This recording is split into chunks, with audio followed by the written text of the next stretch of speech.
okay, on what is the meaning and purpose of life from a Christian point of view. Simon would represent the existentialist view. Simon is in Washington. He's a very popular conference speaker, and he's presenting a paper in Washington. Just back from Japan. Now he's off to Washington. He didn't know this. He's very sorry, but next week he cannot be here. So Lee Butler will be speaking in his place, and Lee is speaking on what the Aryan tribe, or KKK, are they taking over? Why do we think they failed when they didn't? Sounds pretty controversial. And then the following week, 17th, Simon will be speaking on what is the meaning and purpose of life. The week after that will be David Lane, if God is love, why is there so much suffering? And so on. Okay? So that's all. Now, speak tonight as Dan Dodds, youth pastor of Grace Emmanuel Church in Jupiter, speaking on what is the meaning and purpose of life. Dan?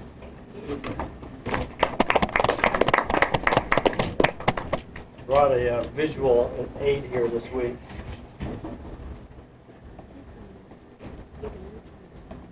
I figure this will help a little bit rather than just talking about these things and you have nothing to look at.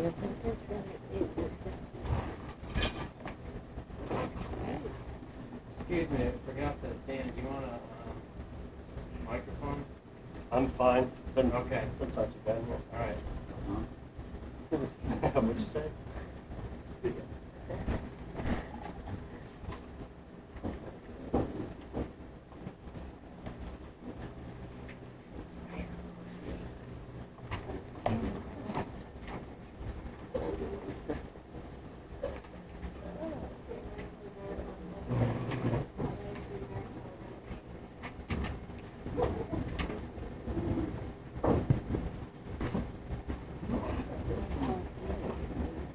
All right.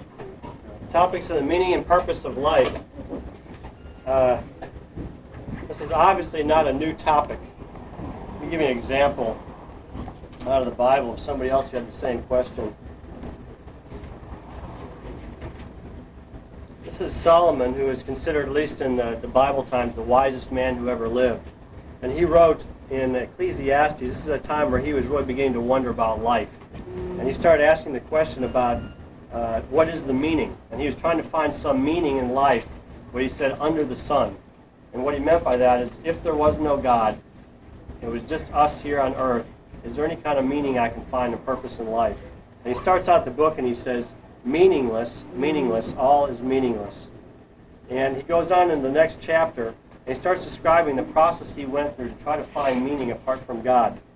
He says, I thought in my heart, come now, I will test you with pleasure to find out what is good. But that also proved to be meaningless. Laughter, I said, is foolish, and what does pleasure accomplish? I tried cheering myself with wine and embracing folly, my mind still guiding me with wisdom. I wanted to see what was worthwhile for men to do under the heaven during the few days of their lives. I undertook great projects. I built houses for myself and planted vineyards. I made garden parks and planted all kinds of fruits and trees in them. I made reservoirs to water groves of flourishing trees. I bought male and female slaves and had other slaves who were born in my house. I also owned more herds and flocks than anyone in Jerusalem before me. I amassed silver and gold for myself and for the treasure of kings and provinces. I acquired men and women singers and a harem as well, and the delights in the hearts of men. I became greater by far than anyone in Jerusalem before me, and all this my wisdom stayed with me. So in other words, he's saying, I'm not just totally abandoning it. As I'm doing these things with wine, women, property, riches, you name it, as I'm doing these things, I'm evaluating it. He says, I denied myself nothing my eyes desired. I refused my heart no pleasure. My heart took delight in all my work. And this was the reward for all my labor. Yet when I surveyed all my hands had done and what I had toiled to achieve, everything was meaningless. A chasing after the wind, nothing was gained under the sun. He goes on and he talks about some more things here, which I won't get into right now. But basically he's saying, and this is something I teach the kids in my church, as we talk about as they pursue different events in their life, they pursue whether it's a career in something, or they pursue whether it's money or fame, pleasure, whatever it is, as I'll say, I just lost my thought completely. In regards to the different pursuits in life, that's what I'd say. Solomon tried it already. And Solomon, the very next part there, he talks about, he says, look, I've already done the experiment. I've done it better than you can ever try to do it. And so don't even try to repeat it and think that you're going to get different results. I've had more money than you'll ever have. I've had more women you'll ever have. I had plenty of wine. I had access to all types of houses, vineyards, you name it. I even worked hard, and he was also supposedly the wisest man that ever lived, at least up to that point. So he had everything that any kid could desire. And so I tell him, I say, there's no sense in repeating the experiment that's been done. And when he looked at it, he stopped and he looked around, he reflected on it, he said, this is a real waste. Everything is meaningless. There's another book I was going to read. I thought about reading it, and I thought, no, I'll spare you guys the time. But you probably have heard about The Hitchhiker's Guide to the Galaxy or Universe, something like that. And in it they describe where the guy, they're trying to find out the ultimate answer to the universe. So they make this supercomputer, and I think it takes 7.5 million years to calculate the answer, and the answer comes out, and it's 42. So they think, well, that's okay. Well, now what's the ultimate question? So they built another computer even bigger. And as I recall the way it went, I think it ended up exploding, and they didn't get the answer. But later on, they built another one. And the answer finally came out and says, the ultimate question is, what is 6 times 9? And so it ended up saying, well, okay, so the ultimate question, the ultimate answer don't match. There's really nothing else there. This is the whole philosophy of Nietzsche and nihilism, or nihilism, however you want to pronounce it. And it says everything's meaningless. That's their ultimate conclusion. You can't really know for sure. So obviously the question of meaning is a very important one. A lot of people ask about it. It should be important for each one of us. What I thought I'd do tonight is give you a little diagram of why I think it's so hard for people to find meaning. When you come here to the Wormhole, you find a lot of different topics talked about, and I think you'll find that they pretty much come down to 4 general topics. And the first one is the topic of morality. That's the whole issue of what is right and wrong. So you have some people come in, and maybe with Charles, when you were talking about love, that was the area that would fall into, morality. What is love? What is right and wrong? How do we know? Things like that. What's mainly focused on right and wrong and morals. The second area that we hear people talk about a lot here is logic. I think you'll hear Simon Glenn talk about that a lot. He believes in universal, unchanging laws of logic. And so he says that's the most sure thing, and you can start with logic and you try to figure everything else from that. But there's actually what you see in the history of philosophy is that these two are not the only things they talk about. As a matter of fact, philosophers know that you can't just stop with these 2 topics. There's something beyond that you have to go to try to understand what life is about and meaning about. And even to make these things intelligible, certain things have to be in place. And so since the beginning of time, these philosophers have tried to figure out what is it that's behind these things that's even more fundamental.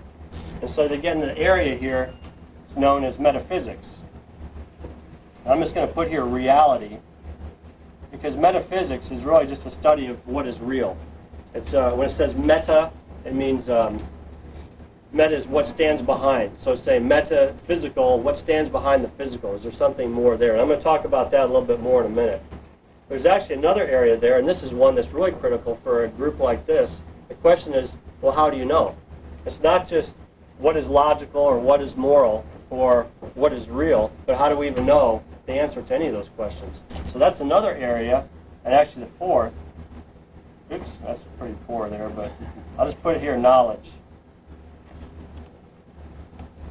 Yeah, the long word for that's epistemology. Okay, so you have, this is metaphysics and epistemology. If you look up in Webster's, you'll see that the two are very much related. Okay, and we'll talk about that in a minute. That's going to bother me. Okay. So what you have, there are 4 different areas here, and I think you'll find, if you come to the Wormhole consistently, you'll find people talking about each one of these areas. And you might hear somebody say, say Charles is up here saying, well, let me tell you about love. And somebody says, there is no love, we're just a bunch of machines in a universe. And see, that person's just jumped down there, right? And somebody else says, you don't know that. And somebody else says, you're being totally illogical. And you're constantly jumping around from one to the other, and nobody's ever resolving the issue because they're 4 different topics entirely. And although they're 4 different topics entirely, the question is going to be ultimately, can you tie them together? And that's really what philosophy's been trying to do since the beginning of time. This area of metaphysics here, or reality, is one that asks the question, I told you, metaphysics, what stands behind the physical? And the big question there is one dealing with the issue of, I don't know if many of you heard of the issue of the one and the many. in philosophy, the oldest, I think it's safe to say, the oldest question, the biggest issue that's come up in philosophy is one called the one and the many. The one and the many refers to, I'll just draw it like this.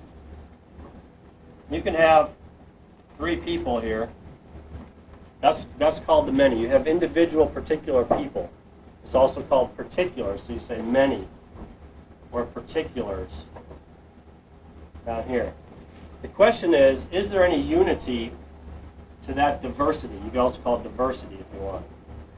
Up here is the one, the universal, or the diverse, unity and diversity. So that's the opposite all the way down. And throughout the history of philosophy, this is what they've been trying to figure out. What is everything ultimately particular and individual and distinct, or is everything ultimately one, and all the distinction that we see around us is just illusion? And if you look at the different philosophies, they'll really come down to, I'm going to be real general and say there's really about 4 different ones. And I'm not going to get into those right now. Maybe if you want to ask questions, we can get into it. But there's really just 4 different versions of that. And so they come down, this is the big issue. Also, you've probably seen it in your own experience when you see the idea of like e pluribus unum. Do you have a question? Yeah. Yeah. When you're talking about the one and many, are you asking, are these things somehow related on a non-physical level or something like that, or are they just all the product of chance and they're really not? I'm not sure. Okay, the one and the many was dealing with reality of metaphysics. Is talking about the nature, the origin, and the structure, I think I spelled that right, of reality. So in other words, you can say, if we look around, I can say there are people here. Well, people is a universal term. Have you ever seen people? No. You've seen me, you've seen your dad, you've seen Donna. All you see is particular people, but you don't see particular individuals, I mean, that's the way to put it. But you don't see people. People is a class. People is a universal. And throughout history, though, what the philosophers have been saying is, what is the nature, what is the essence, what is a universal? Is it a concept? Is it a name? Is it something that really exists out there in space? That's the many. I mean, that's the one. It's the oneness to all the diversity. Or does it just come down to this? Okay? And so you have different philosophies. Some people say that that's all there is there's just the oneness. That's called monism. Okay? Then you have other people say, no, that's all there is, and those are atomists. And you have people say, well, it's a little bit of both. But then you're going to ask, well, if it's both, like Plato did, you're going to ask, well, what's the relationship between these two? Where did these come? How did these come out of that? And what are these anyway? Have you ever seen them? How do you know they exist? And Plato, to his embarrassment, his prime student Aristotle said, you can't be serious if you think there's things out there called universals. And he went and started his own school. So that's the one and many problem. And I said it's the same idea you get of e pluribus unum, is out of the many one, or out of quintessence. When the philosophers are trying to figure out what is it that ties all this together, you had, I think it was Thales at first, who said he predicted an eclipse. And he says, I know there's order to this whole thing. And so he predicted an eclipse, and everybody was really amazed by it. And he sat back and he said, but what is the unifying thing to this whole orderly universe? What is it that pulls it all together? And as I recall, he either said air or water. I can't remember which. I think it was air. He said everything at its fundamental level, what stands behind all these different distinctions and everything, what ultimately is there is air. And his students went up beyond that, and they said, well, no, I think it's more than that. I think it's air and water and earth and fire. It's 4 things. And then you have the 4 essences, they call it. And you ever heard the word quintessence? Quintessence, quin is 5. It's saying, what is the essence that ties those 4 things together? That's the quintessence. It's the thing that, like that. So these are terms that we use all the time. Another one is university. The term university says is the combination of unity and diversity. What's the unity to the diversity? If you go to colleges now, you find there's not unity to the diversity. Actually, you find just diversity, and that's celebrated. But you still got to sit there and wonder, well, is there anything that ties us all together, or are we just pretty much left with, that's it? Okay, so what is the Unity University? Okay, so now the next question is, how do these worldviews work? Can I get a piece of paper just to erase something here? Got it, Ron? You said university, in the universities today, they are not tied together. What used to tie them together? Well, in the past they had, well, I would say typically what you'd find in places like Princeton and Yale, they were founded on biblical principles, and so they would say God. I would agree. And back then they would say, matter of fact, you look at a lot of the scientists even, they would say there's some kind of theistic reason. If there is a God out there, he was the thing that tied it all together. Yeah, but Classical Western thinking, is it classical, that? right? Classical Western thought. Thanks. It is. I don't know if, yeah. The universities and where As opposed to Eastern thought? the sciences and the arts and everything were tied together at one point, and now it's like the gifts, It has evolved from that to that, yeah.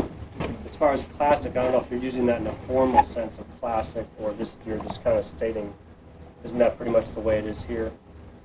It does stand over and against, say, like Eastern thinking, absolutely. But yeah, that's been the evolution of it.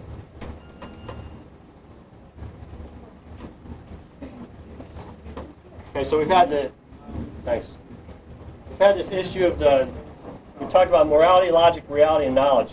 And so now we're going to ask the question about what exactly is this? And the way I define this, come on in. Y'all are here at just the right time. What we describe this in terms of philosophy is we call this a worldview. And the way this thing operates is really kind of like a window through which you look at everything in your world. And nobody is neutral in regards to this. Everybody has assumptions in each one of these areas that they operate on, whether they know it or not, or like it or not. Matter of fact, somebody can say, well, I don't know anything about metaphysics. And I say, well, just let me ask you a few questions, and pretty soon I'll be able to figure out what your metaphysical position is, even though you haven't even known you had one. It's just by the way that you operate, the things that you say, and the things that you do, you can tell what somebody's metaphysical position is. The same thing with their theory of knowledge. They may say, I don't even know how to say the word epistemology, so I don't really know how I know things. But then you start asking questions, say, well, how do you know this or that? And I say, well, because I did this, well, because I did that. And then you just keep pushing them on it, and you start to find out what they really believe about knowledge. Now, I told you there are about 4 basic ones here, and there's all kinds of variations of those. There's about 4 basic ones here as well, and they usually match up with the ones over here. Again, I'm not going to go into those kind of details, but the key thing that I want everybody here tonight to see is that you cannot live in one of these worlds alone. This whole thing is combined. It's a combined effort of these issues. And if you think that, well, I'm just going to live in this world here and ignore these, well, you can choose to do that. The problem is you're continuing to act in those worlds and making assumptions about them without ever justifying them. So the question is, can you justify the beliefs in each one of these different areas, and can you justify them in the sense that you're not being arbitrary or you're not inconsistent within it? In other words, you don't want to believe something here that's inconsistent with something here, because then you're saying, well, it's okay to be irrational. Now, if you want to do that, that's okay. As a Christian, what I would say is there's only one position you'll be able to come to, and to be anything else other than a Christian is to be irrational. And that's because ultimately it's going to fail in these 4 areas, either within the area itself or in the putting together of the puzzle, 4 pieces. All 4 of these pieces are very much related to each other. Okay? I'll show you how. I'm going to take a modern-day philosophy, and we're going to look at it in regards to this model here and critique it. The way that we do philosophy, or the way I do philosophy, the way I've been trained to do philosophy, is you don't say, well, I'm just going to deal with this here, and that's all I want to talk about. And that's just the way it is. And I can show you modern-day philosophers who will say that. As a matter of fact, when you try to take this approach with a lot of modern-day philosophers, they're saying, you're not doing philosophy anymore. And you say, well, I know you want to live in this world right here, but what would make it possible for you to live in that world? What would have to be real? And they say, well, I'm uncomfortable. They won't say it this way, but ultimately they're saying, I'm uncomfortable talking about that, or I don't have an answer, and so I'm just going to not even talk about it. I'll give you an example of that in a minute by a guy who's a modern-day, pretty much considered one of the prime atheists intellectually and philosophically, and I'll show you how he does that. So understand, first of all, these two here are really more basic even than those two. Because what you believe about reality affects what you think about logic. And what you think about how you know things affects what you think about logic and morality. These two things here work in sync, and these two things here and how they work, they affect what you think about up here. That's why you just can't come into a wormhole and say, unless you're not really if you haven't had much training in logic or philosophy, you might think, well, logic, everybody knows what logic is. Well, they don't. Logic is a real mess in the world.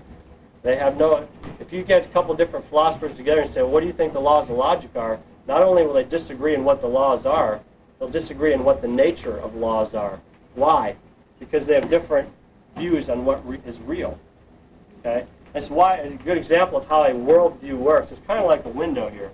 And the way a worldview works, if I put a skull out here, like that skull, if I put a skull out there, you have a Christian here who looks at that, and they look through this little window here and they say, what is that? Well, that's just some skull that was found out in the desert. You take an atheist who looks at that, and he says, oh, look at that, it's the missing link. That's what we've been looking for. Now, why is it that these two people can look at the exact same evidence and come up with two completely different conclusions? It's because they have different worldviews. Everything gets filtered through here. And so if we just sit there, and this is, I think, one of the problems we see in a lot of debates and people who try to figure these things out, they ignore this altogether, and they say, that's a missing link. No, it's not. It's a skull of a deformed person. No, it's not. It's a missing link. And they never get to the issue. And they never get to the issue because they never discuss the way that they're interpreting the facts. We all have the same things that we're working with out here. Why is it if we all have the same world we're looking at that we come up with such diverse number of philosophies and interpretations of the same thing? It's because we're all using different worldviews to interpret them. So if we want to use our time, I think, constructively, what we want to do is go back and say, okay, well, let's look at that worldview, and let's find out why people's worldviews are different, and let's see if anybody can justify the worldview that they've got. Or does it just come down to everybody picks their own and does their own thing? Okay? Let's take an example of how I would critique a worldview, and I'm going to give you an example from a pretty common philosophy of the day, and that's atheistic materialism. Now, if you take atheistic materialism, their views on morality vary. You're going to find some people who are atheists who will say that morals are relative. You can just pick and choose your own morals. You can find other ones that say they're objectively valid. I have yet to see, there's a number of different philosophies over there, or arguments as to how to make these objective, but none of them is. You find ultimately it still comes down to the guy who says, well, this is what I want. And the guy next to him can say, well, I just throw your whole argument away, and this is what I want. And look at why that is. Atheistic materialists believe, I'm going to go ahead and tell you what they say down here, because you're going to see how it affects what they believe up there. Atheistic materialists do not believe in a one up here, the one that ties everything together. They don't believe in it. They don't believe there are immaterial entities. There's nothing immaterial in the universe. All there is matter. And so if all there is matter, you can get rid of that right there. Okay? This is all there is what you can see and touch and feel and hear, these kind of things. Okay? So this is their reality. This is, again, atheistic materialism. There's also atheistic people who are not materialists. We'll get into that in a second. Okay, so this is atheistic materialists. Now, their views of, I told you, morality, they can change. They can be either objective or not. Their views of logic also vary. You can take someone like a Gordon Stein, who's an atheist, and he says, well, I believe the laws of logic are conventional. We just write our own laws of logic. And, in a different society, they can have different laws of logic, and that's okay. In our society, we use this type of logic. That's okay. Then you have another one like a Michael Martin, who I'll quote you in a second. Michael Martin is a philosopher from Boston University or University of Boston. I don't remember which way it goes. But he's the philosophy professor there. And he says, no, the laws of logic are absolutely objective and universal and invariant. They don't change. I mean, these things are as solid as they can be. So you have two different atheists who have two different views of logic. Why? Because they have two different views of what's real. And you can have other atheists who take somebody like a Hegel, who said, well, I believe that reality is not this. I believe it's all one. And so his view of logic was totally different. He didn't have true and false. He had thesis and antithesis, and he would just blend them all. It's just this big flower that's unfolding. That's because his reality was different than the other two, Martin or Stein. So what you believe about reality affects what you think logic is. Okay, so now if I'm going to do an internal critique of this, I would say, okay, here's their worldview. By the way, their knowledge is typically, in regards to, they say, how do we know things? They say, ultimately, the way we know things is empirically. You have to touch it, you have to see it, smell it, the rest of them. So that's their what they call their epistemology. Now, you see how that ties in with their metaphysic here? The way I know something is true is if I can know something is I can sense it, and the only thing that exists are things that are material. So those match up, right? That's what you'd expect.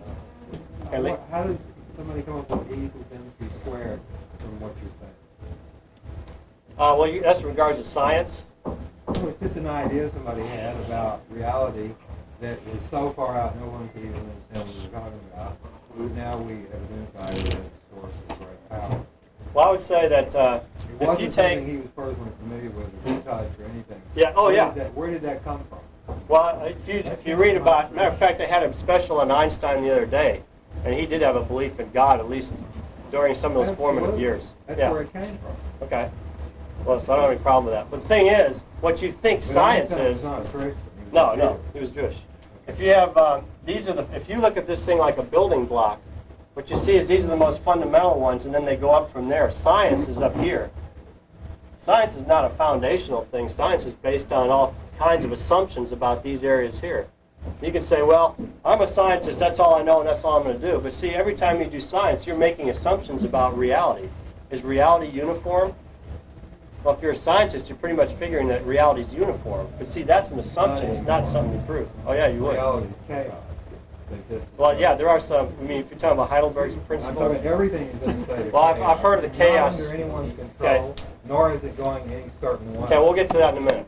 You ask the question. Okay, so I'm doing a critique of an atheistic worldview. They're empiricists. They say you have to touch things or see them or sense them in order for you to know it's true. And the only thing that exists is matter. Okay. Now, if I'm going to do a critique of that, I'm going to first ask them, okay, if this is all that's existing, if all that exists is matter, then how do you have logic? Because laws of logic are not something that are material. You can't see a law of logic. You can't taste a law of logic. And so you end up with saying, if you're going to hold to this view of reality, you've really given up your chance to justify a belief in logic. Unless you want to be inconsistent. Say, well, I think the only thing that exists is matter, but I also believe in immaterial things here. I say, well, if that's the way you want to believe, you could be irrational like that, but it's not a rational approach. So you have to somehow be able to make sense of things that are not physical. The materialist says there aren't physical things, and yet he continues to believe in logic. He also believes in laws of morality, but laws of morality are something else that are not physical. Laws of logic and morality are both universal concepts. Well, concepts is really the wrong word. They're universals. They're both universals, and they're not something that you can touch or something that you can sense. So if the way he says, the way I know things is by sensing them, you say, well, you've never sensed morals and you've never sensed logic, you need to abandon them. What do you typically find what they do? They just look and say, oh, you're just being ridiculous. I'm not even really sure about these things, but I do know logic and morals. I do know that. And so I say, okay, well, so now you're backpedaling back to these areas here. I'll give you an example of one recently. I thought it was kind of, if you stay on the internet very much and look at the debates on there, there's a guy named Michael Martin. Michael Martin, I told you about a second ago, is a philosophy professor up at Boston University. Now, I think it was interesting what he said here. He is debating a Christian. They're going back and forth and trying to prove each other wrong. And the Christian that was writing about him or writing to him was saying, well, the problem with Michael Martin is that as a materialist, he can't make sense of logic and morality. You can't have these two and say everything's matter, and you know by touching it, and yet say that these things here exist also in your worldview. The two are not consistent. So here's what Martin says. Maintaining that materialism cannot give an account of logic, he says that I as an atheist cannot. But although all materialists are atheists, not all atheists are materialists. Indeed, many atheists have a pluralist ontology. Now, what he means by that is he says, many of us atheists, here he is, and I'll show you how. If you have a belief in God, and the way I prefer to do it, I'll just draw out what the metaphysical diagram would be, just the way I do it. That would be God. Okay, I'm talking about the triune God of Christianity, that there is such a God out there, but there's also individual people and matter in the universe. Okay, it's not just that, it's not just that. We're not all God like, say, some of the Eastern religions would say, oh, we're all God, we're all one. I say, no, there's distinction there. There is a God and there are people. But now, if you take that point of view as your metaphysical position, can you make sense of laws of logic? Okay? The answer is you can, because in the Christian worldview, the laws of logic just reflect God's thinking. If we think the way God does, we are being logical. Okay? God does not arbitrarily stipulate laws of logic. God does not arbitrarily stipulate morality, because all of these things are a reflection of his character. It says in the Bible that God does not lie. He doesn't do that because that would be a violation of his character. We don't lie. To do that would be wrong. It would be immoral. But it also would be illogical to lie and say that's mine when it's not. Okay? So we get into that. If we're trying to make sense of logic, if you believe in a God who's immaterial, because God is immaterial, it says that you can't see him. If you believe in a God that's immaterial, can you believe in laws of logic? Can you make sense of laws of logic? Well, the answer is you can, because there are immaterial things like laws in a universe that's described in the Bible. Can you make sense of laws of morality? Yeah, you can, because again, you have a God who's a person and a God who is unchanging in his character and who's perfect, and who can reveal that standard to us in morality. So we can have a view of morality. We can make sense of the laws of morality. Now again, when I'm talking about logic and morality, remember, the way I'm referring to them is I'm talking about laws of logic and morality that are not changing, that are objective, and that are universally true. It's not culture to culture. It's true for everybody. Because if it's not those three things, if the laws of logic, for example, are not universally true across the board, then who cares? I'll write my laws of logic, you write your laws of logic, and we'll just go home. Or if the laws of morality are not universal, if they don't apply across the world, if we can kill in one society and not in another, well, then I say, well, then I can do whatever I want, you do whatever you want, so why even talk about morality anymore? But if you want to believe in laws of morality and laws of logic, which are invariant, objective, and universal, then you have to have some kind of reality and some kind of theory of knowledge in order to make sense of those. This is called a transcendental argument. Transcendentals, and this is not something that's unique to Christianity, you can read about in philosophy, but transcendentals say, what are the preconditions necessary to make sense of my experience? What things would have to be true in order for me to make sense of anything in my existence? I'm not just talking about logic and morality. When you get to things like human freedom or dignity or the origins of man, it goes on and on and on. You pick to a blade of grass. How can you make sense of them in a coherent system that has all the parts together?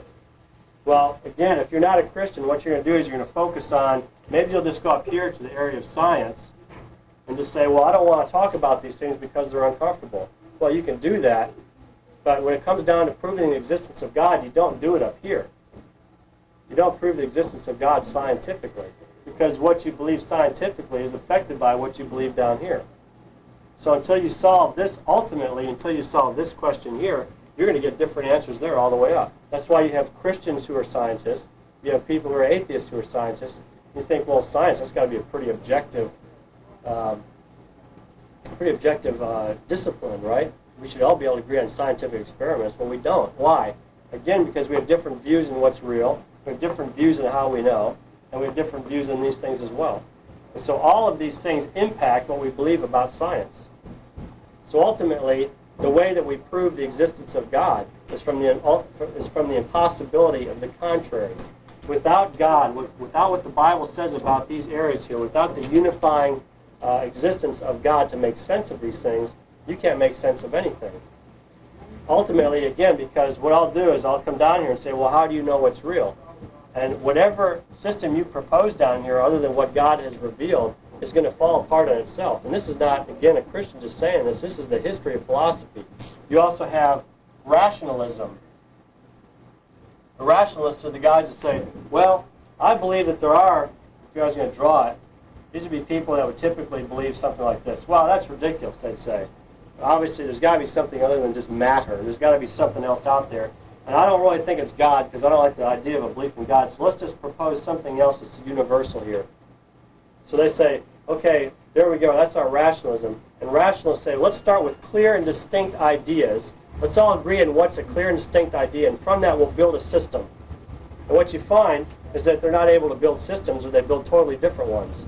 You have Spinoza, who was a monist. You have Descartes, who is a dualist, and you have Leibniz, who is an atomist, or a pluralist. So these guys say, okay, we'll start with a theory of knowledge here, and we're going to build out this way, and they can't even get off ground one. They come to completely different conclusions because they don't have any idea what's real over here. You might have somebody else that starts over here and says, I know what's real here, and try to work that way.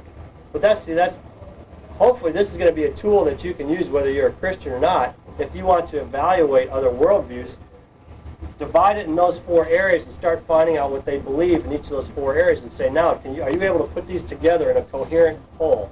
And if you're not able to, then basically you just got an incoherent system, and who really cares now? Okay? Again, as a Christian, I would argue that without God, you can't make sense of any of these things. So when it comes down to the question of what is the meaning of life,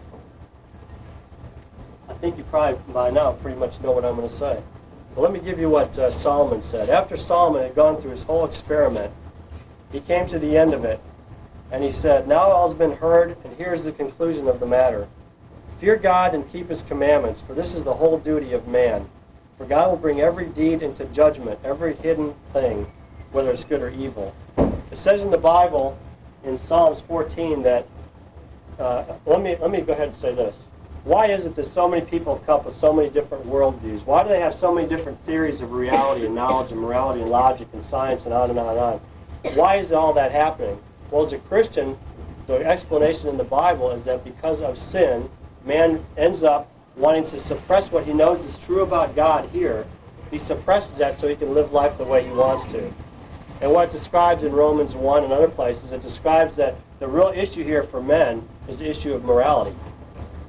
Ultimately, it says in Psalm 14:1, the fool says in his heart, there is no God. And the fool there is not just saying, you're being a fool like that and being nasty. It's saying the fool is the term there is denoting somebody or describing somebody who is morally deficient. It says because of because of your immorality, because of your decision to rebel against God and not recognize him as the ultimate authority, you're going to be reduced to meaninglessness and you're going to be foolish. That's why Paul said at the beginning of 1 Corinthians, he says, where's the wise man? Where's the debater of this age? Has not God made foolish the wisdom of the world? And you just go through these, and you take any philosophy of the day, any current philosophy, plug it in here, and you find out they all just are miserably falling short. And the Christian theologian is there the whole time saying, look, I have an answer. You philosophers have been struggling for thousands of years to try to understand about one and many. I've got the answer. You philosophers have been trying to understand about logic or epistemology or morality. I've got the answer. And I've got it so I can put it all together and make sense of it. And you say, well, why don't they just all believe it? Again, it says in Romans 1, because they suppress the truth, they don't want to believe it. And so it's a question of who is ultimately going to be God? Is it going to be you, or is it going to be God? And if you say it's going to be me, I'm going to be the one that decides what's real and what's how we know, and I'm going to be the one that decides what's logical and what's moral and what's scientific. And God says, well, if you do that, you're going to result in meaninglessness, because the fear of God is the beginning of wisdom. It's by fearing God, it's by getting off of your pedestal of autonomy, of self-rule, of self-law, of me. God says, if you get off that stool and recognize who I am, then all of this is going to all of a sudden flow together for you, and all of a sudden you're going to be able to make sense of your life, of the universe, and of meaning. You also have purpose and you have meaning in life. Okay? Bottom line then, I'll close with this and you can ask questions. What is the solution to that? The solution the Bible says is you have to recognize God as your authority, and do that by recognizing Jesus Christ as your personal Savior. That's the only way it can be done. It says in Romans 10:9 that if a man confesses with his mouth the Lord Jesus and believes in his heart that God has raised him from the dead, he will be saved. And when you're saved, all of a sudden the scales will fall from your eyes and you'll begin to see how you go, wow, all this time I thought I was being so brilliant. And I realized, no, I didn't have anything together here. None of this stuff worked. And then you'll be able to look at it and say, oh, now I can make sense of what's real. Now I can make sense of knowledge and morality and logic and the rest of my life. Why am I even here? All those answers come together by understanding that God is a necessary presupposition to make sense of those things. Okay? I'll conclude with that and then open it to questions. Not all at once. Hey, So Grace. what is the meaning of your life then? The ultimate Based meaning on of... what you said. Okay, well, I would just answer by using the Westminster Confession's answer. It says the chief end of man is to glorify God and to enjoy Him forever. That's my chief end. So everything I do, I attempt to glorify God. I fall very short of that sometimes. And in everything I do, I also attempt to enjoy who He is because of who He is and because of what He's done for me. So that would be the chief end of man. You got to have a question. You had a question for me last time. Okay, Charles, go ahead. Well, you did very well with your 4 cubes there. I think you explained very well that there are all kinds of different ideas in each of those squares, and that is correct. I think we have discovered that there is no certainty in any one of them. Every one of us is going to have a different idea, a different view of each one of those squares. And that is not to make any one square or any one idea wrong. We all put those cubes together according to our own being. Logic doesn't answer all questions. Everyone explains reality differently. Knowledge, I don't know what I'm going to say about knowledge, but morality, you're talking about a universal. There is not a universal idea of morality. However often you say it, it is not true. There are different ideas of morality around the There are world. different ideas. Now, most people agree on most major tenets, murder and a few other things.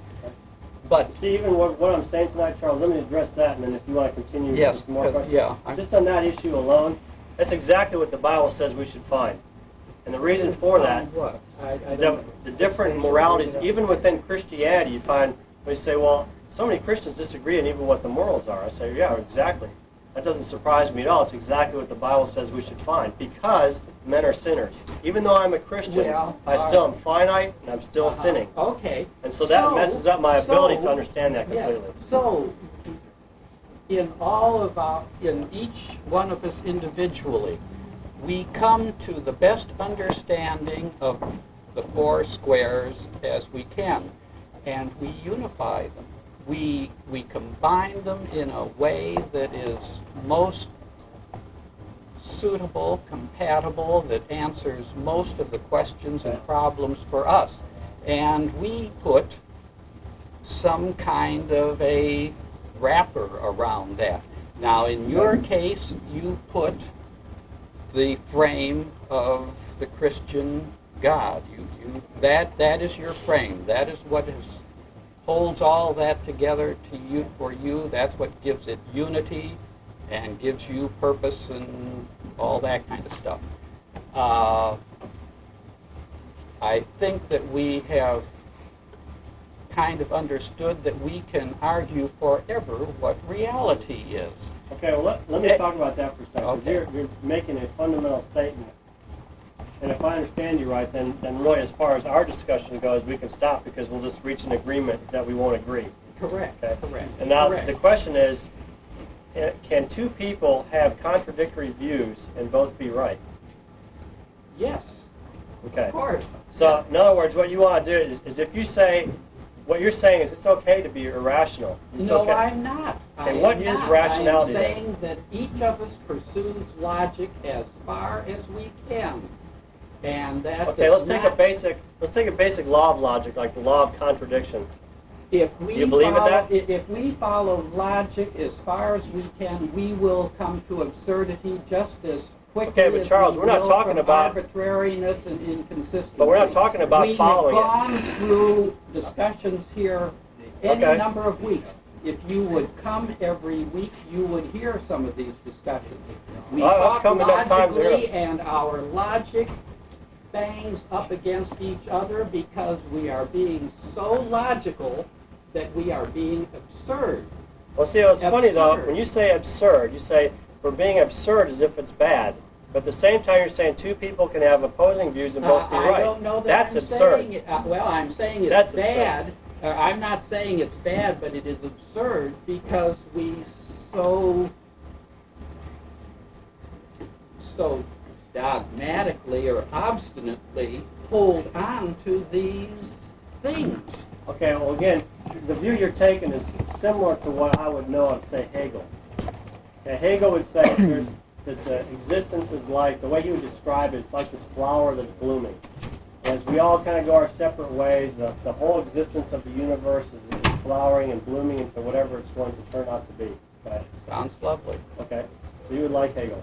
So Hegel, now his view of logic was one that said you don't have true and false. You have thesis and antithesis.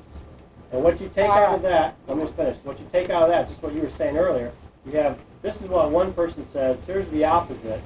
Now, it's not true and false, it's just one view and the opposite view. And what you do out of that is you form a third view called synthesis. Let's pull them together and pull the best out of them into a synthesized view. And then you get a new, that's your new thesis. I'm not sure that we have to come to that synthesis, actually. Okay. Because each of us is going to stop at his own place along the way. Maybe. Okay, but is that right? As Grace and I, but certainly you and I, we are not going to come to the same place. And we have to allow that each of us has a separate place. So now, Now, I say, why do you have to allow that? Because we all have that separate Okay, now place. what you're saying You because- have a separate Okay. place. You are calling it Christ Jesus. What you're doing, though, this is really interesting, Charles, because the difficulty in talking with you, and you and I have had these talks before, is that one minute you're sitting there, just like you're saying, you're doing this, and you're being dogmatic, and I'm thinking, okay, he's coming up with a rational argument. I say, okay, so let's be rational. You say, no, that's the problem, is you're trying to be rational. And I never know which one. All which right, side do you want. we've If you're gonna said be it already. irrational- You can take this logic, this rationality to absurdity. You are doing. I am not only guilty of it. You are, because you are presenting your case as the only truth. Well, I am, yeah. Yes, See, that's yes. the very nature of truth, Charles. No, it isn't. Truth is No, it exclusive. isn't. No, If it it's not isn't. exclusive, then it's No, meaningless. it isn't. How No, can it you- isn't. how can you say You that? have framed See, your but see, squares. Charles, by even saying no, it isn't, you're proving my point. No, because I'm you're saying not, no, because you're I- not. You're saying because you're wrong, Dan. Because you think you're can right. You can have that position, but you must allow Not that rational. I have my position Okay. too. Why? No, I allow Now, it, and I can even account all for right. it. Why? Let's skip a little bit to Solomon. Now, Okay. you went through all of Solomon's wisdom and all his women and his wine and his accomplishments and such, and then he said that it's vanity or whatever you Yeah. might have used. Until the end of the book. Yes.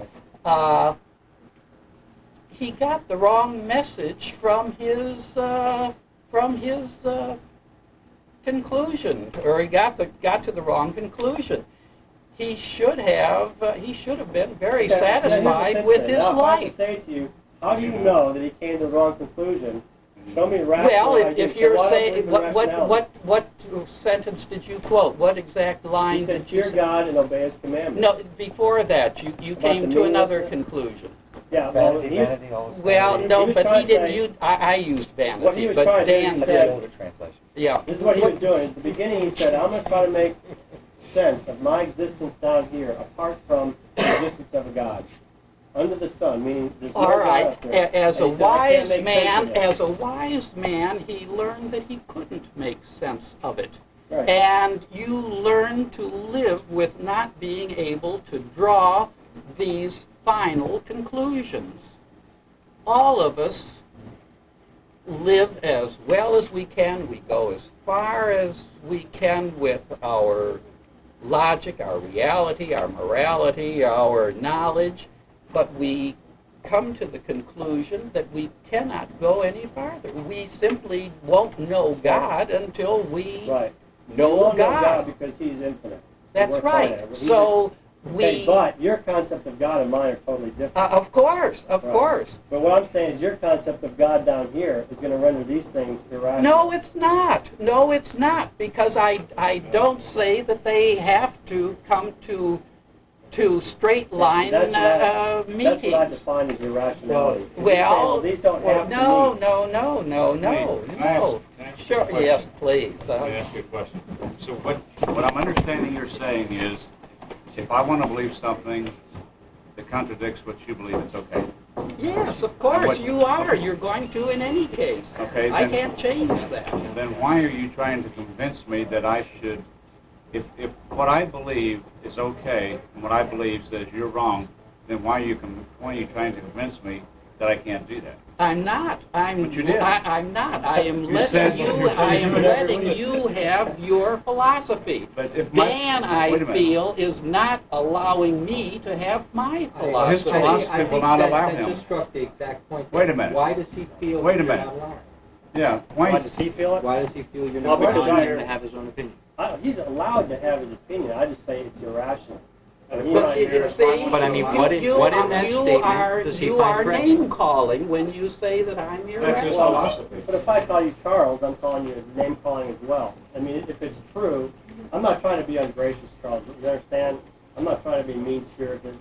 I'm using philosophical terms or these types of terms we're using, rather than trying to sugarcoat it all and say, well, let me try to say this in a way that I just want to get to the point. The point I'm trying to say is that you can't make sense of anything apart from the existence of God as it's described. Well, Now here's what you're doing, Charles. Here's the interesting thing. Uh-huh. You're saying, well, everybody's going to do it anyway. So why are you trying to change this? And see, what you're doing is you're arguing. And you're saying because this is the way it is, this is the way that it ought to be. Is that right? that's the way it is. It is. That's the way it is. Okay. Well, here's the problem. In the Bible, God says that's not the way it should be. He says you are but not see, allowed to now have. you are using that as an authority. for Absolutely. me. That's right. And Absolutely. That's my authority down if here you- because I if can't you're- make sense of these without it. If your faith can't survive without the word of on the printed page of the Bible, It's the then message of the Bible. I'm wondering where your faith is. Well, it's not an irrational faith. It's not a faith that just says, well, I'll grab onto the first book and that's going to be my authority. I want to be able to think through and say, well, how do I know it's the authority? And what I find as a Christian, unfortunately, what many Christians do is they say, well, I'm going to go up to the edge of reason here, and now, well, if I'm going to get to God over there, I'm going to have to make a leap of faith. But see, Right. that's not the biblical picture. The biblical picture says, no, it's not a question of an intellectual problem, because intellectually you can prove God exists right here. Because let me just finish. Because you can't make sense of anything in your experience, the Bible says, apart from the existence of God. Now people, let me finish that thought. So what you end up finding is that intellectually it's not the problem. The Bible says the problem is not the argument. The problem is not even your intellect. The problem is your heart. And until you recognize me as God and Jesus as your personal Savior, you're going to continue to strive and try to find these answers, and you'll never find them. Now, what happens if your heart finds another God? Then it's a false God, as God would call it. Well, And then what I would do with you, Charles, if you said I found another God, I'd say, okay, let's go through and let's put the pieces in here and let's see if it fits. And you might say, well, it doesn't fit, but I'm happy with that. well, it Say, okay. doesn't fit because none of those things What I would say is fit ultimately- with anyone else in your religion either. Oh no, they do. That's what I was trying to show you. Is that Well, you believe but the I Bible don't says think here. they do. Can you show me how? Because I think that you take the Bible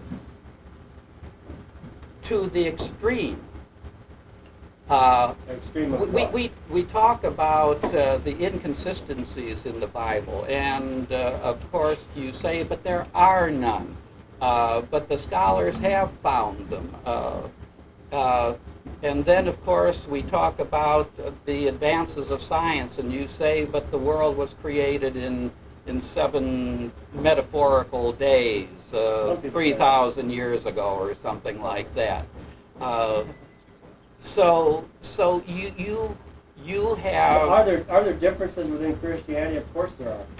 There are some Christians that think it was 7 metaphorical, some 7 literal. All right. But So the thing is, so Charles, that is science is way down the pike as far as coming to interpret things, because science is based on what you think these things are. Well, So to resolve that, I we have different don't views of think science. I don't think that most scientists would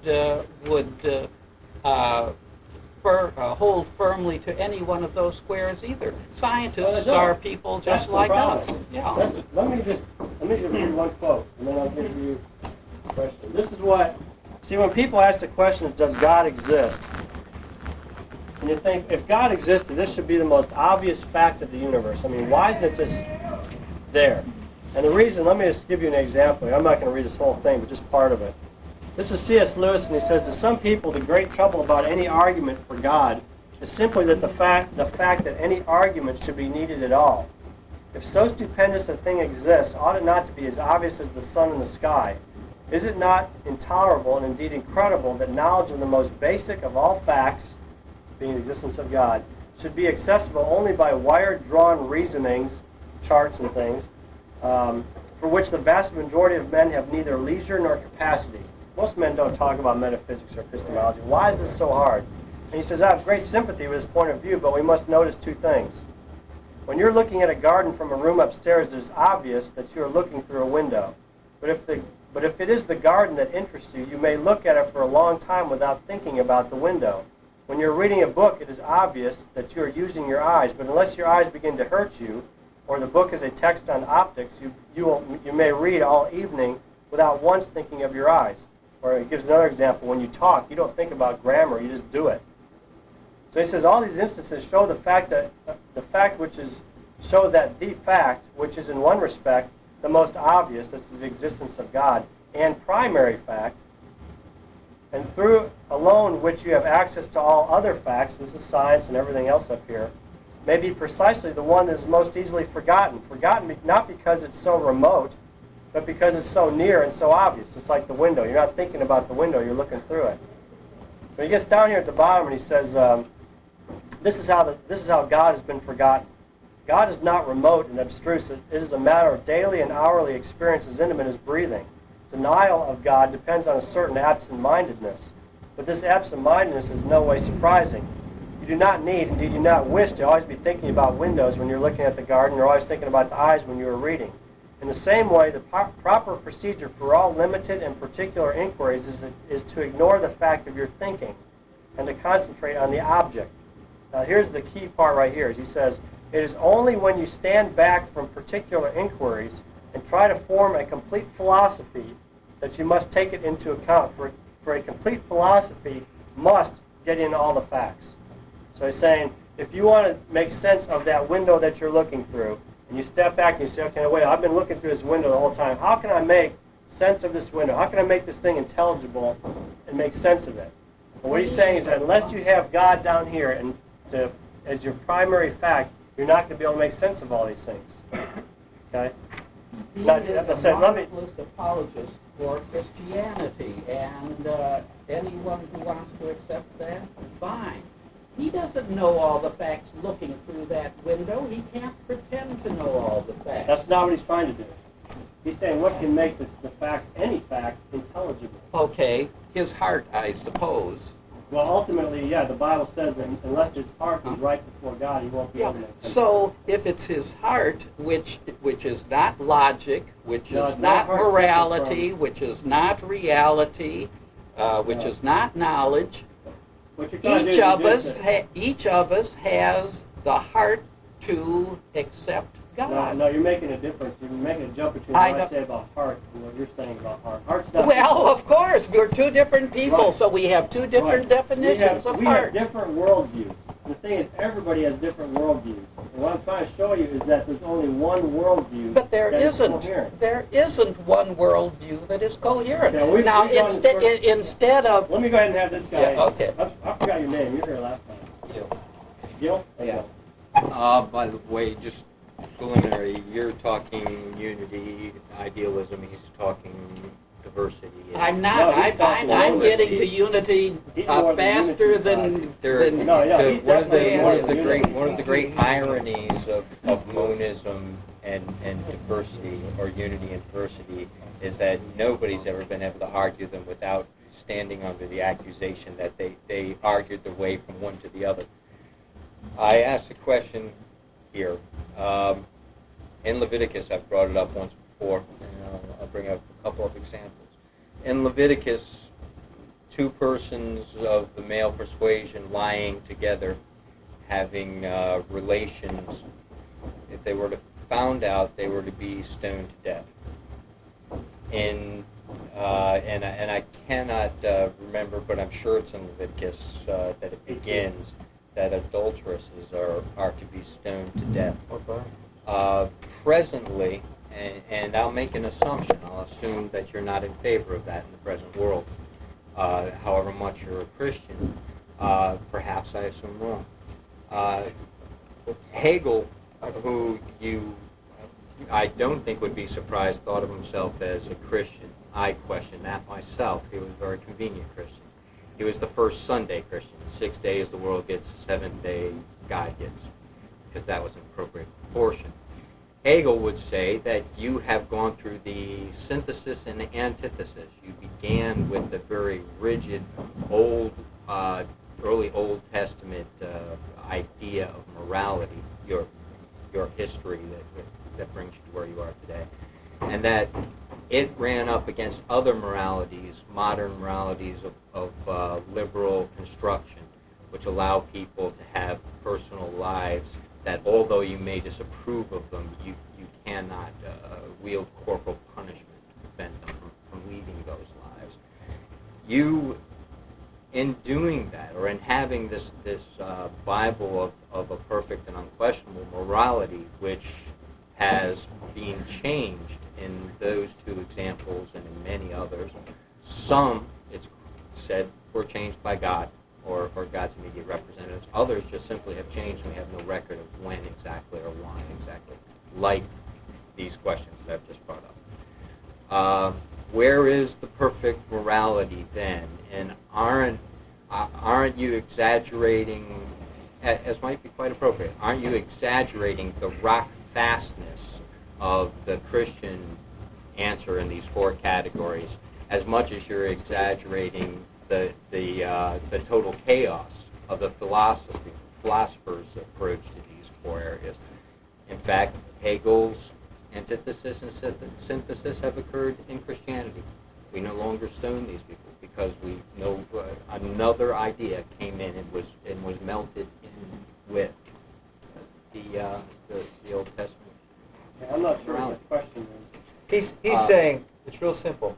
He's saying that really, in your argument, you said basically, look here, these materialist philosophers, look how they go one way, this way, that way. They're not able to stay in your neat box in the squares. However, if you had a Christian worldview, you would sit right there on it. Okay. And he's saying you're exaggerating both the inconsistencies and logical contradictions of the philosophers, as well as the coherency of the Christian worldview. Okay, let me go ahead and answer that. Number one is I'm not exaggerating the first one. As a matter of fact, I'm not even close to telling. If you got into it and studied even logic, you'd find it's phenomenally, it's just a mess. It really is. Okay, Yeah, so why- I'm not. why can't Hey, we wait a minute. admit Let that? me answer- Why can't now, we- as far as the other, let me go ahead and answer the other half of that. To that degree, you may understand Okay. that I have studied those. I would imagine quite a bit more than you suspect. Let's not even bring that up. Generalizations that have been made about Nietzsche Let me are not correct. let me just read you that. Enough to know that Hegel's antithesis and synthesis is somewhat different, though not entirely different than you can present. I'll give you an example of logic. Let's see if I got this guy's quote here. Well, I got one example here. There's a basic text on logic. I don't have the quote here, but the author, just in the very beginning of it, says this field is one of the most incoherent at the time. I mean, at the time of the writing of the book, and it was a recent book. Another example here. Actually, I'm sorry, this is the wrong page. In regards to the laws of logic. Oh, I'm sorry, here it is.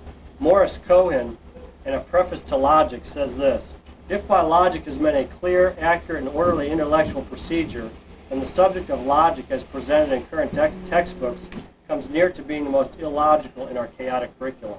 So it's not just me that's saying that. And now when it comes to the Christian side of things, when you're talking about the synthesis, if you're saying, well, some Christians say this and some that, and this is what some Christians used to say, and now they're saying this now, the Old Testament has changed from this to that. Oh, that I am saying. Okay. There's two things I'd say to that. First of all, you can't judge philosophically. You can't judge Christianity by Christians. Okay, Because and the Bible would tell you that. The issue here, though, is not what Dan Dodds thinks or what Fred Smith or anybody else thinks this thing says about what is logical or what is right and wrong. Okay. The question is this. This is the book here that if you're going to argue against Christianity, it's not me. I'm vocalizing what I think it says. But see, what I'm saying is that because I'm a sinner and I'm finite, I'm not going to be able to present to you it perfectly. No Christian is. You're not arguing my point at all, though. Okay, but you're saying that things have changed. That book right there says stone homosexuals if Okay, you find it. but where do you see that has changed? Are you saying that that's an appropriate... No, but let me ask, you're asking me, but I'm asking you. You're I saying don't that it has changed. How do you know that that's changed? Because Christians okay, now, did you see that change? In many instances, Okay. making laws, even in Georgia. Okay, where well, it is see again, illegal. you're doing the same thing I'm talking about. You're saying, well, this is what Christians are doing. Well, I'm saying, in here, where do you see that that's changed? I'll put it right in your lap. Do you think that God tells us to stone homosexuals? Now, see, you're going back to my opinion. I'm saying, where in here You're the does it one tell who's you to making stop the doing that? presentation. I can't ask air. No, but you're asking the issue about, I'm asking you're trying to you say as the Christians gentleman have different making a opinions about what the Bible presentation. says so that it's not objective. I'm asking That you does not as a make person sense. presenting themselves as an authority to me who has just disappeared. You lose me really quick when you say that Dan, when you try and say you can have Christianity somewhere out here and not Christians, because there is no such thing as objective Christianity. I can find you good born-again Christians by some theology or another, I mean as far as born-again and all that, who believe that homosexuality is from God. And you can also find Christians... Well, that comes down to your definition of Christian. Well, yes, precisely my point. The Christian worldview that you've put up in front of us is really one of your own construction. It's not anything that's objective. Okay. Because let's that's... talk about that. Well, that's... Okay, if you can Okay, what I'm define it. saying- okay, what Can I'm you saying define... is- Excuse me, let me finish. Okay, go ahead. Can you define your Christian worldview and find more than a small subset of those who call themselves Christians subscribing to it? I don't know what you mean by small subset. Well, there's, what is it? Just like you. Most people call the Christian religion, I think it's just under 1 billion people are categorized by the Almanac as being Christian. Yeah, that's why it's So that's hard the to whole set, okay? Yeah. We'll just Yeah. pick that. That's a nice As far as category. that being a set, mine would be a very small set of that. Okay, Yeah. so then the Christian worldview that you say, makes sense of all that, how many of that large set would hold to it and stand in the same place you're standing? Very small. So That then, doesn't determine truth. I mean, you know that. well, Numbers don't determine truth. but my no point actually is more, you have this wide variety of these opinions, this wide variety. So then it would make me say, why do you think your particular subset, because you're the one, that's what's coming forth here, I would be interested to see you define it a little more and then explain why that subset has your interest and say not the 50 or 60 or Okay, 60,000 other I would subsets. define, here's a way that might be helpful for you to see how I would define it. If you took something like the Apostles' Creed or the Westminster Confession of Faith, I'd say that pretty much is right along the lines of what I would adhere to. Okay, so if you're looking for a definition of it, that's how I would define it. That leaves out an awful lot of the Bible, doesn't it? No. Not Why would it- necessarily. what do you mean it leaves out the Well, Bible? it leaves out an awful lot of clauses and No. subsections and... No, it incorporates it's the whole thing. It's based on what I interpret the Bible to be. No, But it does leave out parts of the law. No, as far as why I reject point. which part? Okay, which parts does it leave out? Well, I mean, if you want to come at it, I would say myself, the Westminster Confession, I would say they don't really deal with much of what, for instance, Jesus taught on possessions. On what? Possessions. So the fact that they don't talk about what Jesus said about possessions means what? I would say that it represents the fact that that subset of Christianity was one that was fairly invested in the middle class and the rising middle class of the late Okay, well, you asked me Reformation. to define it. I mean, that's a Okay, I'm just, you asked me to condensed respond. version of what? That's a condensed version of the whole thing here. But Yeah. if you want, you say, well, Dan, what is your full definition? I'd say it's what's on the pages here. Genesis If you to wanted Revelation. something- Yeah.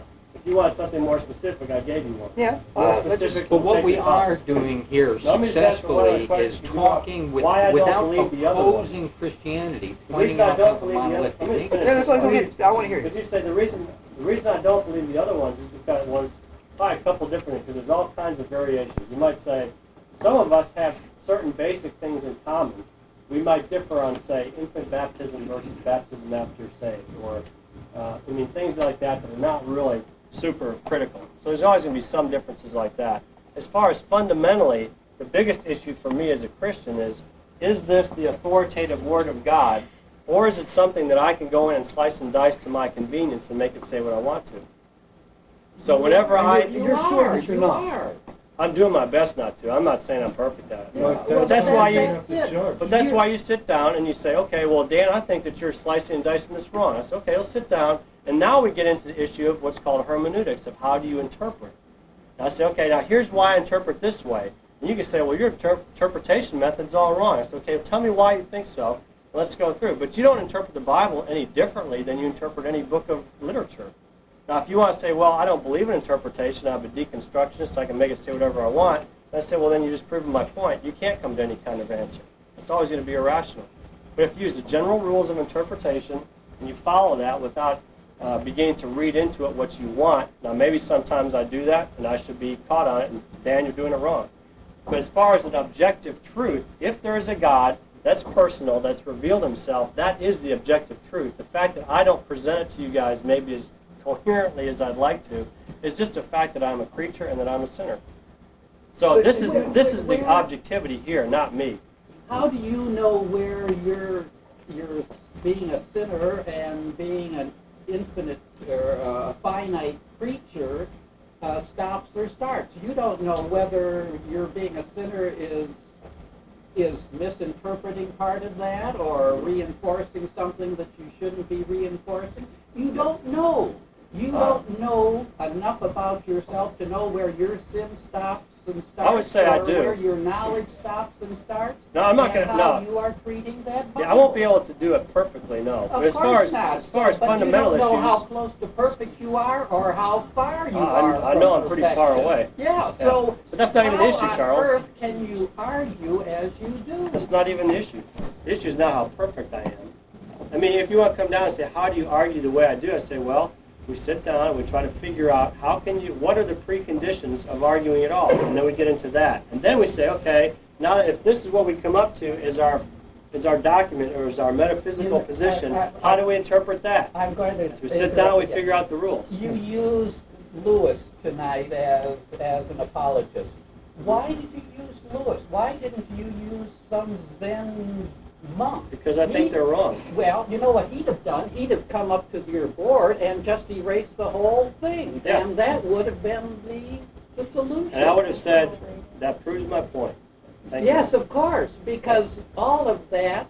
Because by It- it- That's how erasing you it, set up the argument. what's that? Of course it proves your point because that's how you frame the argument. Well, that's how I believe God framed it. God says if you don't, Well, if you don't that's believe you. in me, That's an That's article of you. faith, That's though. you. no, it's not. That's you. I think it's an objective But you truth. just said, I believe that's how God, that's a matter. Well, I of can read it to you if interpretation. you want. And How do you interpret that when it says the fear of the Lord is the beginning of wisdom? I mean, it's not hard to interpret that. It's really not. How do you find your way to that? What defines what that wisdom is? That's some nebulous abstraction. Not really. No, you read Yes, the book it of is. Proverbs. He's defined Well, this it's easy to very, say that, but I'm very. saying- No, it's not. It's an admission that Wisdom is that an God's application handed of you knowledge for your life. something, if you believe in a God, that is going to be a little more than just kicking back on a couch and saying, "Oh, well, that's what I see, so that's what it is." But I've done that. Um, What is your study of this? Well, I'm not arguing that.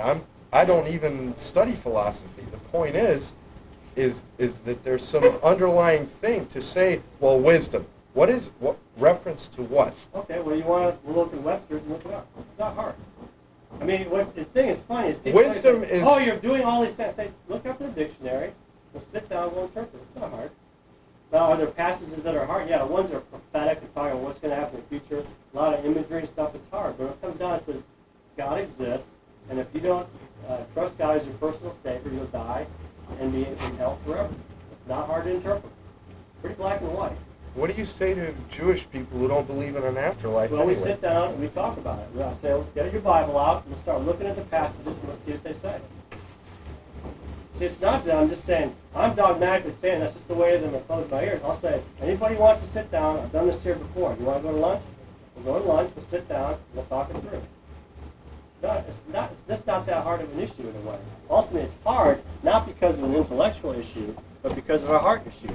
Either you're going to be your God, or I'm going to be my God, or God's going to be God. That's okay. I mean, I'm Christian, but it's a matter of faith. It's not a matter of intellectual rigor. Well, we differ on that. But everything in the Bible, it has to come to pass. It has not come to pass. It has to come to pass, and it will come. Oh yeah, as far as the prophecy? Yeah, as far Yeah, as the prophecy. well, a number of prophecies have come true, yeah, and there's still ones that are yet to come true. Right. Yeah. So that's also a faith builder for those who don't believe in the Bible. Yeah, I hear you. I agree with you. The problem is that if you have people that have different views here, they're not going to look at that prophecy and say, well, that it's a faith builder to Christians. But somebody else will say, well, I believe in Nostradamus, and he's had a lot of prophecies fulfilled too. And as a Christian, you say, well, I can't rely on my prophecy fulfillment to prove my Christianity. What I do is I come down here, I say, you can't make sense of anything if God doesn't exist. That's more of a philosophical. You're talking about more of one as a Christian. We see even archaeological digs that turn up things about cities that scientists say, no, this couldn't have existed. And then they do a dig. There was one, I forgot what it's called. Forgot the name of the city. And then later on they dug and they found it. And so Christians are going, cool. Hey, you see, it's still going to come down to an issue of a philosophical one. Or even the fact whether God, looks down upon homosexuality. You go back to the event of Sodom and Gomorrah, what he did in Sodom. It's pretty much self-explanatory. Well, I would agree with you. I listened to a debate the other day between the pastor of the Metropolitan Church in California, the gay Christian church. One of them. Pardon? I said one of them. All right. Yeah, okay. But that's one you're probably familiar with. You've probably heard of it. I heard a debate between him and a Christian apologist. And Christian would be, as I'm defining it, somebody who I would say, he was, again, Westminster Confession, that tradition. And as they debated, you started to find out what the difference was in how they interpreted the Bible. The one says, I interpret it based on what it says, and I take this as ultimately authoritative and realize that sometimes I could be wrong, but this is the ultimate authority, even when I struggle with what it says. Now, the homosexual said, well, the problem is we can't look at the Bible as our ultimate authority. We still have to look to our conscience and our own personal feelings. Well, see, when you do that, you've lost objectivity entirely. See, so this is no longer the authoritative voice for that pastor in the Metropolitan My Church. very question It's his was conscience. Not whether people's opinions on homosexuality, Christian opinions on homosexuality, had changed and was that appropriate, but that even when it's only the degree of punishment, the extreme talk about degree that. of punishment, Do I that think is that changed and homosexuals? accepted Do I change. think there should be capital punishment for homosexuals? Yes, yes. Let me just answer it this way, and I'll get to the firm answer at the end. But let me lead you to what my thinking is. What the Bible says in the Old Testament in regards to the law is a reflection of the character of God. The character of God is unchanging. Okay. Now, but how that plays out society to society will be different because societies are different. As an example, And the Old Testament says you have to put a railing around the roof of your house so that people don't fall off. Well, that was because in that society, people entertained on the top of the roof. Okay? And we don't do that in our society typically anymore. But the principle behind it was one of protecting people in your home from being harmed. So that principle, which is a reflection of the character of God, of considering the preciousness of other people, that principle is one that lies throughout the Bible. That doesn't change because the character of God doesn't change. Now, in regards to homosexuality, does God see homosexuality as immoral? Yeah, it's very clear. I mean, now that's not me arguing. It's very clear. Okay, now, does he still say that they should be punished? Does the Bible teach capital punishment for homosexuals? I would argue that it does. But I don't say that all Christians agree with me. Now, does that mean we stone them? No, I think that was a cultural way of bringing about capital Choose your punishment. God. Is it the first or the last? It's the same. Is it the first or the last? It's the same. This He's is the a highly first and the emotional issue with this gentleman. I see. He's the first and the last. But Is Christ the stoning Savior? Now, would was I not- do that personally? No, I wouldn't, because I live in a society that allows that, and that's not my position to go and do that. Would I condemn homosexuality, and would I go around and persecute them? No, I wouldn't. I say that I think that they're wrong. I also think that a person who is a child molester is wrong. I don't think a person who loses their temper is wrong. I think a person that steals is wrong. We all have things that we do that are wrong. So I don't isolate homosexuality and say, that's wrong, and I just focus all my attention. I say, I think that that is not what God would have. said that, and I don't think it was confusing in that way. The point was that there Then would, your by Savior every Jesus occurrence, must not have completed his work there because he is did neither condemn the homosexuals, Oh, but he nor did. did he speak against them. But he did. Well, there are a number of questions that That you are of ways following the wrong to steps. approach that. My point, rather, is that Hegel, a philosopher, whom you've had your arguments with, though you don't seem to have like a hatred or a terrible offense from him, would say that simply synthesis and antithesis Okay, no, occurred there. the difference, though, You've is used that- this as an example of how there is not an established universal truth.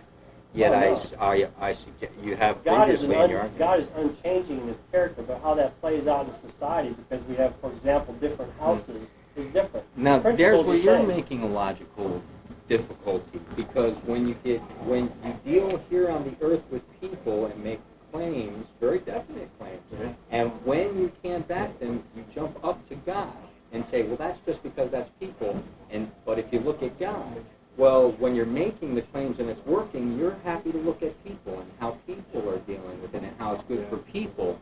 And when you get successfully challenged, you drop them like so much Okay, dead weight and Let's make take a it run for specific. the Tell me universals of God. specifically where I've done that, so I can. Just that there. You have Okay. made it a point Okay. that God was the most logical choice because his was a It's not, no, I universal. don't make that. I say he's the precondition of logic. All It's a right, little different. precondition of logic. Yeah. I will, on those Okay. terms, because it is universal and unchanging, and truth is universal and unchanging. Yet, when we discuss at least some peripheral aspects of truth which may have changed because of the context, cultural context, now we don't want to talk Okay, about no, how yeah, that this is is the not problem, quite so though. steady for This is the people. problem, Gil, is we're talking about a difference between principle and application. Applications are all going to be different. That's not a problem. The principles remain the same throughout. But you're totally in the world of a priori. Other words, you're saying a priori there's God, and a priori God is No. truth. However, in actual application, that truth is not as universal as in the a priori stage. Yet this is why it's most important to you and the best choice to you is because it's consistent. I mean here. No, the principle has not changed. It's still universal. There But there are cultural applications, and they differ. That's not hard. It's not a change in the principle, it's a change in the application. Why I aren't wish you I could trying roll to back stay to as earlier close in to the those argument. principles as possible? Because Then I don't why aren't entertain you on my road. stoning the homosexual then, I don't, for no, instance? because the principle also is I'm supposed to submit to government, I'm supposed to love my neighbor. Okay. It's not just one principle of saying homosexuality is wrong and so I'm going to stone homosexuals. That's really naive. That would be naive of me to think that. It would be wrong. It says I'm supposed to love God, I'm supposed to love my neighbor. So I love my neighbor who's a homosexual. Okay? And if we get into a discussion about it, I say, hey, look, I love you, I care about you, but I think what you're doing is wrong. Will I stone him? No, I won't, because the government says it's wrong. Would I stone him if the government said it was okay to stone him? No, I wouldn't. I'd go through the normal process. No. Well, wouldn't you be committing a sin against God then? No, because the Bible doesn't say that you just arbitrarily pick out a homosexual and stone him. You go through the judicial process. Well, So all I'm saying is I'd submit to God. they're throwing people out of the armed forces all the time. All you have to do is wait by the gate for them then. I'm not following what you're saying. I wouldn't Well, do I anything. mean, the proof is easy enough to come upon. As far as what? Discovering whether somebody is homosexual or